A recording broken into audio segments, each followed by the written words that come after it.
কেমন আছেন আপনারা? প্রত্যেককে নিশ্চয়ই ভালো আছেন। শীতকাল, তাই কপি এখন কম বেশি সবাই খাচ্ছে। তো কপিগুলো খেয়ে নেওয়ার পরও ডাঁটাগুলো কি আপনারা ফেলে দেন? আমি অবশ্যই ফেলি না। এগুলো এরকম সরু সরু পাতলা পাতলা করে কেটেছি। বেগুন, আলু আর শিম দিয়ে এগুলো মানে তরকারি মতন করব।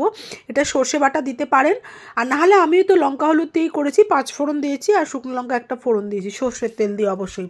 এটা অনেকে বড়ি দিয়ে করে, আবার আমিষ মানে মাছ দিয়েও করা যায়, মাছের মাথা বা তেল কাটা এসব দিয়ে করা যায়। সর্ষের তেলেই অবশ্যই করবেন। এটা ভাত এবং রুটি দুটোর সাথেই খুব ভালো যাবে। আমি তো অবশ্যই রাত্রেবেলা এসে ভাত দিয়ে খেয়েছি। আমি এটা প্রেশার কুকারে করেছি। আপনাদের সময় থাকলে আপনারা অবশ্যই কড়াইতে করে করবেন। তো যাই হোক, আজকের জন্য এতটাই। দেখুন আমি ভাত দিয়ে খাবো। আজকের জন্য এতটাই। এবারে পরের ভিডিওর জন্য অপেক্ষায় থাকুন। ভালো থাকবেন, সুস্থ থাকবেন। শুভ সন্ধ্যা এবং শুভ রাত্রি। Tata, bye bye.